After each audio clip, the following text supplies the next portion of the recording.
So one of the frustrating things about working in the foreign policy world, whether it's as an advisor or whatever, is the contradictions as well as seeing what is right, but having no mechanism to do what is right. And we are going to experience that starting tomorrow for the next month.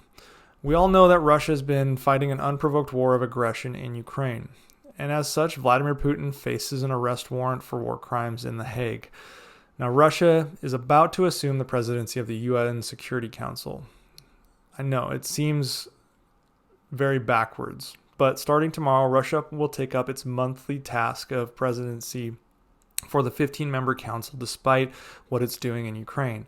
The last time Russia held the presidency was in February of last year, which is when Putin announced his special military operation during a council session specifically aimed at Ukraine.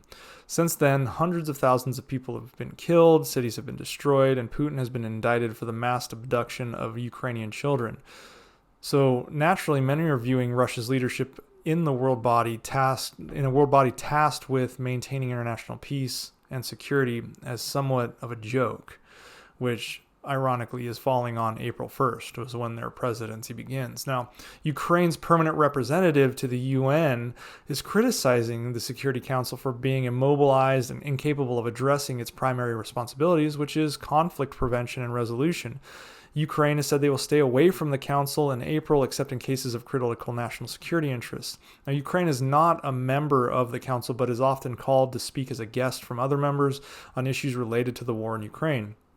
The U.S., Britain, and France and their supporters in the council plan to show their disapproval to Russia taking the presidency by limiting their representation at the Russian-hosted events throughout the month. However, none of the countries have expressed plans to boycott or any other protests against Russia with regard to them taking the presidency. This is largely because much of the business that is taking place in the UN in April is focused on routine briefings and aimed at UN peacekeeping missions around the world, not specifically Ukraine.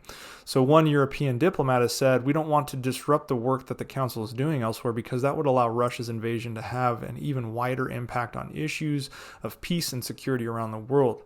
Now, the Council's presidency is allowed to organize its own sessions, which is where the U.S. and others may limit their presence, but they're not going to completely remove themselves. Specifically, two of the sessions. Now, the first session is going to address the risks stemming from violations of agreements regulating the export of weapons and military equipment, during which Russia is expected to criticize the U.S. for its arms supplies to the Ukraine and other allies. That's one that likely will see limited participation from the U.S. and the West. Now, but later in the month, Russia is going to chair two open debates on the effectiveness of multilateralism and another one on the Middle East, both of which the United States do have a vested interest in participating in. Interestingly, Russia's deputy permanent representative to the UN denies that his mission is becoming a pariah to the UN. He actually claims that more countries understand Russia's position and is arguing that the West is the one that is isolated in the General Assembly, not Russia.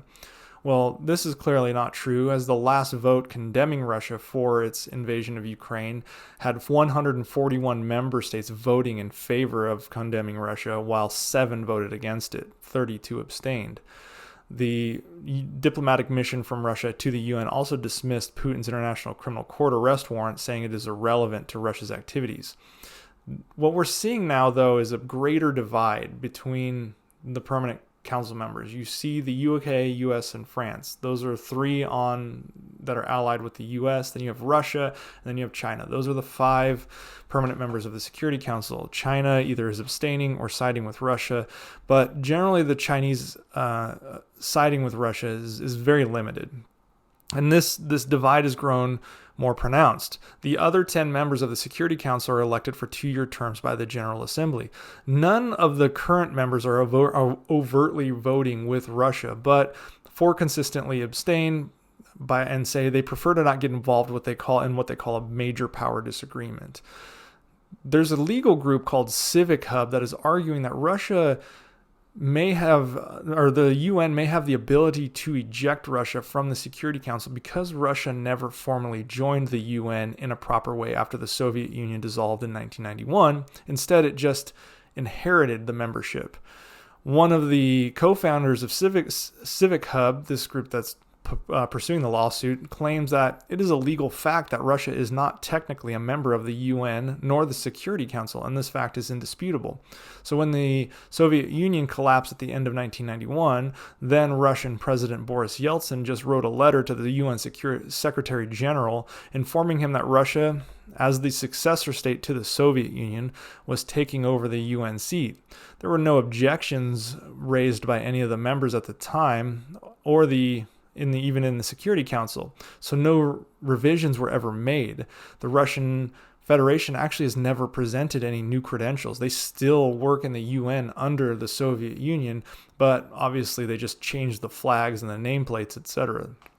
They're still technically by charter under the Soviet Union. The UN hasn't given a clear answer regarding this proposal from Civic Hub, but if it is successful, Russia would be denied a voice on the world's highest diplomatic stage, losing its right to sit, vote, and speak on the UN Security Council, which would take away its platform for messaging with regard to Ukraine. Otherwise, if this doesn't work, there's really no explicit method for altering the Permanent Security Council membership. Under Article 108, all amendments to the Charter must be approved by 2/3 of the General Assembly and the permanent members of the Security Council, which includes Russia and China.